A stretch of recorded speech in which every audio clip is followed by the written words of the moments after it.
आप देख रहे हैं देश लाइव, देश की आवाज। अस्सलाम वालेकुम, आदाब, नमस्कार, सत श्री अकाल। देश लाइव में आपका स्वागत है। मैं हूं सहल कुरैशी। कानून मंत्रालय ने एक पत्र लिखा यूनिफॉर्म सिविल कोड को लेकर, यानी कि समान नागरिक संहिता कानून को लेकर, और उस पर अब चर्चा शुरू हो चुकी है। और इसके बाद ये बात अब उठने लगी है कि क्या 2024 के लोकसभा चुनाव में यूनिफॉर्म सिविल कोड ही एक मुद्दा होगा बीजेपी के लिए चुनाव का। ये सवाल उठने लगे हैं। आज जो है वो एक वेबसाइट है, जो विधि आयोग की जो वेबसाइट है, उस पर एक चीज लोगों ने देखी। अचानक ही आज सबकी नजरें वहां पर पड़ी, तो वहां पर ये तमाम चीजों के बारे में विस्तार से बताया गया। बुधवार के दिन विधि आयोग ने एक ऑर्डिनेंस जारी किया, समझ लीजिए आप, अपनी वेबसाइट पर, और लिखा कि विधि आयोग, 22वां विधि आयोग एक बार फिर से नए सिरे से यूसीसी यूनिफॉर्म सिविल कोड यानी कि समान नागरिक संहिता कानून को लेकर नए सिरे से गौर करने के लिए तैयार है। और इसके लिए लोगों से राय मांगी गई है, लोगों से, आम लोगों से, और इसके अलावा जो धार्मिक संगठन हैं जो सरकारी उसमें दर्ज हैं, उन धार्मिक संगठनों से जो है वो राय मांगी गई। और कहा गया है कि 1 महीने के अंदर आप लोग अपनी राय जो है वो विधि आयोग को दें कि समान नागरिक संहिता पर क्या सोचते हैं आप, क्या राय रखते हैं। इस बारे में आपको विस्तार से बताएंगे, लेकिन उससे पहले अगर आपने हमारा चैनल देश लाइव सब्सक्राइब न किया हो तो हमारे चैनल को जरूर सब्सक्राइब करें। इसके अलावा सोशल मीडिया पर, फेसबुक पर, ट्विटर पर, इंस्टाग्राम पर आप देश लाइव के पेज को जरूर फॉलो करें, सब्सक्राइब करें। इसके अलावा सहल कुरैशी और सहल कुरैशी ऑफिशियल के पेज को भी जरूर फॉलो करें। हमने हमारा नंबर दे रखा है, हमारा ज्यादा से ज्यादा आर्थिक सहयोग भी करें। तो हम बात कर रहे हैं समान संहिता नागरिक कानून की। यह कानून आखिर है क्या? और इससे पहले 2017-18 में भी इस मामले को लेकर काफी सुर्खियां आई थी। आप देखें गोदी मीडिया के अंदर भी, और बीजेपी और आरएसएस और जो हिंदू संगठन हैं वो तो आए दिन इसका राग आलापते रहते हैं। तो जो 21वां विधि आयोग था, जो लॉ कमीशन, तो उसने 2018 में इस मामले पर लोगों से राय मांगी थी, मंगवाई थी, और लोगों ने अपनी राय दी थी। लेकिन उसके बाद में अब जो है वो दोबारा नया 22वां विधि आयोग बना है। इसे 3 साल का विस्तार देकर बनाया गया। और उसके बाद कानून मंत्रालय की तरफ से जो अर्जुन राम मेघवाल, जो कि राजस्थान के बीकानेर से सांसद हैं बीजेपी के, अभी कानून मंत्री उन्हें बनाया गया है।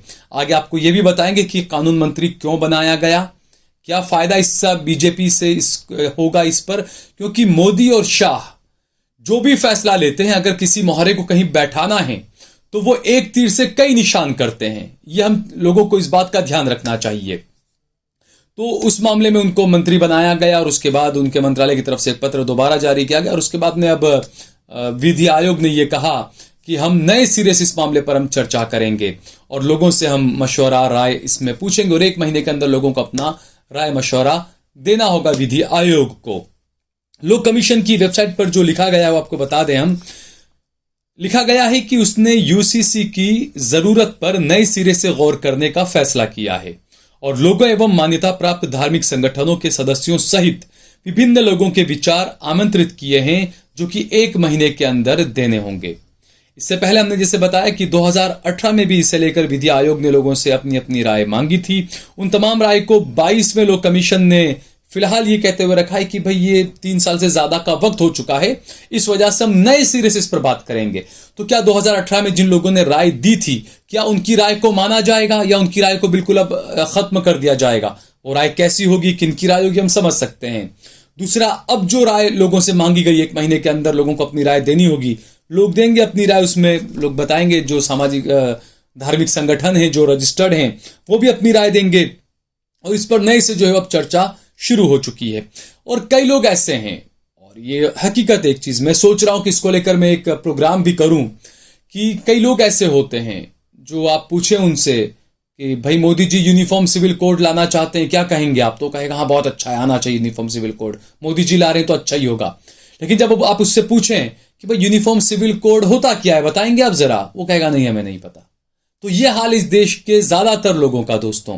तो आखिरकार यूनिफॉर्म सिविल कोड जो बदलाव की जो बात कर रहे हैं, उसमें जो अहम जो बातें वो मैं आपको बताता हूं कि जैसे विवाह हो गया, तलाक हो गया, गोद लेना देने का मामला हो गया, विरासत और उत्तराधिकार का मामला ये जो हो गया, ये जो चीजें हैं ये समान मानी जाएगी। आप चाहे किसी भी धर्म के हो, आपको ये तमाम चीजों में एक मानना पड़ेगा। एक समान संहिता कानून होगा और वो सबके लिए समान होगा। तलाक के मामले में, शादी के मामले में। अब ये कहा जाता है, कई लोग कहते हैं कि हिंदुओं में तो तलाक ही नहीं होता है भाई, वो तो जब चाहे कहीं दूसरी शादी कर लें, इस तरह का जो भी है वो तो अब देखा जाएगा। लेकिन सवाल भी ये उठता है कि इस देश के अंदर आप देखिए, आदिवासियों को अलग अपने अधिकार मिले हुए हैं। गुजरात के एक आदिवासी मुख्यमंत्री हुआ करते थे, उन्होंने 2 शादियां की थी, 2 पत्नियां उनकी, दूसरी 2 शादी थी उनकी, चूंकि उनको ये अधिकार मिला था। तो क्या ये आदिवासियों के, दलितों के जो अधिकार हैं वो भी सब खत्म कर दिए जाएंगे? ये काफी अहम सवाल उठ रहा है ये, कि आप समान नागरिक संहिता की बात कर रहे हैं तो इसका मतलब दलितों के जो अधिकार हैं, आदिवासियों के जो अधिकार हैं वो भी आप छीन लेंगे? ये अहम सवाल है दोस्तों, इस पर हम सबको गौर करना चाहिए। आपको दिखाया ये जाएगा कि अब्दुल परेशान हो रहा है, लेकिन अब्दुल से ज्यादा वो बेचारे आदिवासी और दलित परेशान हो जाएंगे इन चीजों को लेकर। इस बात को समझना होगा हमें। और जो लोग हैं, जो अनबक बिरादरी के लोग जिसे कहें, तो वो जो लोग हैं वो ये समझ ले कि उन्हें यूनिफॉर्म सिविल कोड का इतना ही फायदा होगा जितना फायदा उन्हें 3 तलाक कानून के बाद हुआ, जितना फायदा उन्हें कश्मीर से 370 हटने के बाद हुआ, जितना फायदा उन्हें नोटबंदी के बाद हुआ, जितना फायदा उन्हें जीएसटी के बाद हुआ, इतना ही फायदा इन अनभक्तों को होने वाला है। तो अनभक्तों, आप खुद सोच लें कि आपको कितना फायदा होने वाला है। आप अपने आप अपनी इन चीजों का आकलन कर लें आप कि कितना फायदा आपको होने वाला है। दूसरा जो मैंने बताया कि अर्जुन राम मेघवाल राजस्थान के बीकानेर से सांसद हैं, आईएएस अधिकारी रहे हैं, राजस्थान सेवा के थे और उसके बाद में प्रमोशन होकर आईएएस बने, टेलीकॉम डिपार्टमेंट में अलग अलग पदों पर रहे, चुनाव लड़े, चुनाव जीते, 2014 में बीजेपी ज्वाइन की, 2014 में लोकसभा का चुनाव बीकानेर से पहली बार जीते, उसके बाद 2019 में दोबारा जीते और अब माफ कीजिएगा 2009 में ये राजनीति में आ गए थे, फिर 2014 में और 2019 में भी ये लोकसभा का चुनाव जीते। मोदी सरकार में अलग अलग मंत्रालय में रहे, दलित परिवार से आते हैं। राजस्थान में तकरीबन 18% दलित आबादी है और राजस्थान में चुनाव है चंद महीनों के बाद। तो आप अंदाजा लगा सकते हैं कि एक तीर से कैसे निशान मारे जाते हैं। दूसरा, अर्जुन राम मेघवाल जो हैं, सरकारी बंगला, गाड़ी, हर चीज उनको दी हुई है, लेकिन वो फिर भी कई बार साइकिल लेकर संसद पहुंचते हैं, काफी सुर्खियों में रहते हैं और हमेशा आप उनको देखें वो धोती में, कुर्ते में और अपनी राजस्थानी पगड़ी में रहते हैं और इसी तरह का उनका एक वो रहता है। तो क्या नरेंद्र मोदी जी राजस्थान के चुनाव को ध्यान में रखकर यूनिफॉर्म सिविल कोड की बात कर रहे हैं? क्योंकि राजस्थान में अशोक गहलोत की सरकार ने एक के बाद एक जिस तरीके से तीर छोड़े हैं जनता को लुभाने के लिए, जनता में उसका असर नजर भी आ रहा है। तो क्या उन तीरों को, वो जो असर जो हो रहा है अशोक गहलोत का, कांग्रेस सरकार का, उसको कुंद करने के लिए, उसको खत्म करने के लिए क्या यूनिफॉर्म सिविल कोड की लाइन लेकर आप राजस्थान के चुनाव में जाएंगे? और इसीलिए आपने अर्जुन राम मेघवाल को कानून मंत्री बनाया। ऑलरेडी कानून मंत्री थे किरण रिजिजू, उनको हटाया गया कुछ दिन पहले और उनकी जगह पर मेघवाल को कानून मंत्री बनाया गया। तो आप ये दिखाने की कोशिश करेंगे कि समान नागरिक कानून, देखिए बीजेपी का हमेशा से पहले से ये को रहा है, 370 है, राम मंदिर है, ये तमाम वादे थे बीजेपी के और अब ये एक और वादा यूसीसी का इसका था, तो ये भी दिखाएंगे कि हम पूरा कर रहे हैं। तो क्या ये दिखाने की कोशिश की जाएगी कि देखिए बाबा साहेब आंबेडकर ने कानून बनाया था, संविधान बनाया था और एक दलित बेटा ही राजस्थान का अब उस कानून को अलग तरीके से पेश कर रहा है ना, यूनिफॉर्म सिविल कोड लेकर आ रहा है, देखिए अब तो ये दिखाने की कोशिश करेंगे आप। तो एक तीर से 2 निशान होंगे कि एक दलित का बेटा बताएंगे ये अर्जुन राम मेघवाल को राजस्थान में दलितों को लुभाने के लिए, देश भर के दलितों को लुभाने के लिए लोकसभा में भी, और दूसरी तरफ राजस्थान चुनाव और लोकसभा का चुनाव हिंदुत्व के नाम पर खुद ब खुद आ जाएगा जब यूनिफॉर्म सिविल कोड की बात होगी।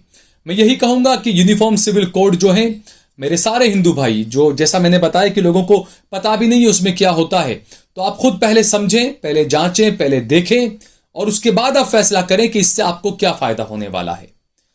कई सारे ऐसे देश है जहां पर यूनिफॉर्म सिविल कोड लागू है, लेकिन हमारा देश, हमारा संविधान, जिस तरीके से हमारी न्यायपालिका जो तमाम चीजें बनाई गई है, बाबा साहेब आंबेडकर ने कई रातें काली की इसको बनाने में, कई मेहनत लगाई, अपने पूरा अपना वक्त लगाया इसमें और उसके बाद ये उन्होंने बनाया संविधान। तो ये जो चीजें हैं वो बहुत सोच समझ कर की गई थी। हम भारतीय जो लोग हैं, we the people of India, है ना, हम ये कहा गया we the people of India, ये नहीं कहा गया वी द हिंदू और ये हम, ये या तू या मैं, ऐसा नहीं कहा गया। वी द पीपल, हम सब की बात कही गई। और मैं हमेशा कहता हूं कि जो हमारा जो जमहूरी देश है, हमारा जो मुल्क है, वो एक खूबसूरत गुलदस्ते की तरह है। उसमें आप देखिए खूबसूरत गुलदस्ता कब बनता है, जब उसमें अलग अलग रंग के फूल होते हैं। उसमें हरा फूल होगा, उसमें लाल फूल होगा, उसमें गुलाबी फूल होगा, अलग अलग तरह के उसमें फूल लगाए जाते हैं, तब एक खूबसूरत गुलदस्ता बनता है। अब आप उसमें से ये सोचें कि मैं हरा फूल निकाल कर फेंक दूं, या मैं काला फूल निकाल कर फेंक दूं, या गुलाब का फूल निकाल कर फेंक दूं, तो बहुत ही बदनुमा सा वो गुलदस्ता दिखने लगेगा। तो यही बात मैं यहां पर कहना चाहता हूं कि हिंदू, मुस्लिम, सिख, ईसाई, आप सब इस गुलदस्ते के फूल के मानिंद हैं। आप में से अगर कोई एक को निकाल दिया जाए तो ये देश, ये गुलदस्ता बहुत बदसूरत लगेगा। और जो कानून बनाया गया था वो सर्वधर्म की बात करने वाला हमारा संविधान बनाया गया था।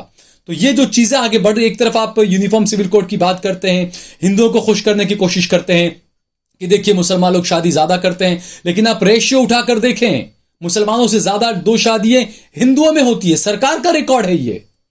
तो ये चीजों का आपको समझना होगा। तो ये जो चीजें हैं दोस्तों, इसके अलावा भी बहुत सारी चीजें, जैसा मैंने बताया कि लोग समझते नहीं हैं, ये सिर्फ दाने फेंक दिए जाते हैं। वो जो कहते हैं ना कि दाने फेंको, जो आता है शिकारी, वो अपने दाने फेंकता है और उसके बाद में 2024 में सारे जाल में सारे वो फंस जाएंगे, वो शिकारी अपनी जाल को उठाकर चला जाएगा और आप लोग जहां थे वहीं के वहीं रह जाएंगे। तो इस बारे में ज्यादा से ज्यादा गौर करिए, समझिए, और 2024 के चुनाव को आखिर किस तरफ ले जाया जा रहा है आप खुद देखिए। आप बेरोजगार हैं, महंगाई है, क्या क्या आपके मुद्दे हैं, लेकिन आपको किस तरफ उलझाया जा रहा है, आपके फायदे वाले मुद्दे कौन से हैं और आपके सामने कौन से मुद्दे पेश किए जा रहे हैं जिससे आपको कोई फायदा नहीं है। आपको सिर्फ दिखाया जा रहा है कि अब्दुल परेशान है, लेकिन हकीकत क्या है वो आप समझ सकते हैं। 3 तलाक का जो कानून आया उसके बाद आप खुद देखिए कि कितने लोगों को उसका फायदा हुआ किसी को फायदा, खुद सोचिए। बहरहाल अगर आपको ये वीडियो पसंद आया हो तो इस पर कमेंट करें, इसे लाइक करें, इसे ज्यादा से ज्यादा शेयर करें। अगर आपने हमारा चैनल देश लाइव सब्सक्राइब न किया हो तो हमारे चैनल को जरूर सब्सक्राइब करें।